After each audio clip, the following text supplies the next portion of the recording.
নারী বিষয়ক সংস্কার কমিশনের আরেকটা বিষয়, তাদের যে ধারা আরেকটা, সেই ধারার মধ্যে আছে সেটা হলো দত্তক শিশু। দত্তক শিশু আছেন আপনার, দত্তক শিশুদেরকে নেয় আপনার দত্তক হিসাবে নেয়। এই দত্তক শিশুকে গর্ভজাত শিশুর মর্যাদা দেওয়া।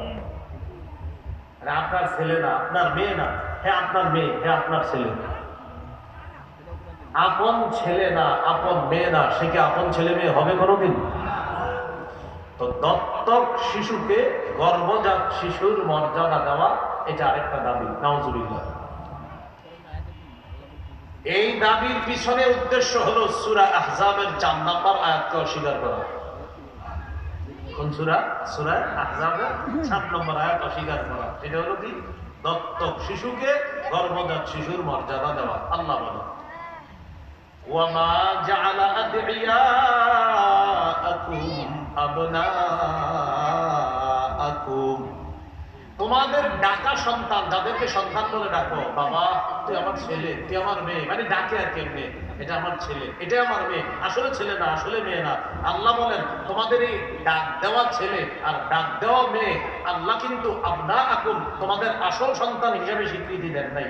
মা জাআলা আদিয়াকুম, তোমাদের ডাক দেওয়া সন্তানকে, দত্তক সন্তানকে আল্লাহ তাআলা আবনাআকুম, আপন সন্তানের মর্যাদা দেয় নাই। যারা বলে দত্তক শিশুকে গর্ভজাত শিশুর মর্যাদা দেওয়া, এই দাবি যারা উঠায়, এর পিছনে ষড়যন্ত্র। সূরা আহজাবের 4 নম্বর আয়াত স্বীকার করা।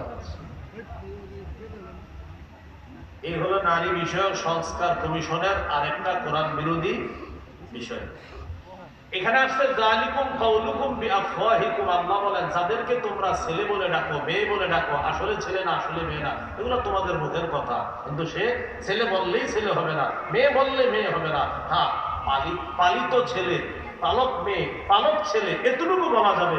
আপন ছেলে, আপন মেয়ে, এই বিধান আল্লাহ দেয় না। আল্লাহ কখনো পালক ছেলেকে আপন ছেলে বলবে না, মেয়েকে আপন মেয়ে বলবে না। এটার পিছনে আরেকটা ষড়যন্ত্র। যায়েদ বিন হারেসা রাদিয়াল্লাহু তাআলা আল্লাহ রাসূল সাল্লাল্লাহু আলাইহি সাল্লামের পালক পুত্র ছিলেন। এই পালক পুত্রের স্ত্রীকে নবী পরবর্তীতে বিয়ে করেছেন। এই মানুষগুলোর উদ্দেশ্য হলো আমার নবীর ওই বিবাহকে প্রশ্নবিদ্ধ করা। তাদের টার্গেট, গভীর ষড়যন্ত্র।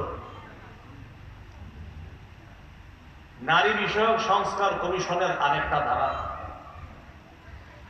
বিবাহ এবং বিবাহ বিচ্ছেদের ক্ষেত্রে নারী পুরুষের সমান অধিকার, মানে তালাক, বিবাহ বিচ্ছেদ, নারী পুরুষের সমান অধিকার না। তালাকের অধিকার শুধু স্বামীর, স্ত্রীর না।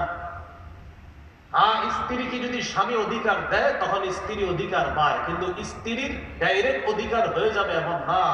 স্ত্রীকে যদি কোনো স্বামী বলে তোমাকে তালাকের অধিকার দিলাম, এটাকে তালাকে তাফওয়িজ বলে, তাহলে তালাকের অধিকার পাবে। কিন্তু এমনি অটোমেটিক কোনো নারী তালাকের অধিকার পাবে না যতক্ষণ তার স্বামী অধিকার না দিবে। এখানে যারা বিয়ে করেন কাজী সাহেবের লেখাটা একটু ভালো করে বলেন। কিন্তু এই যে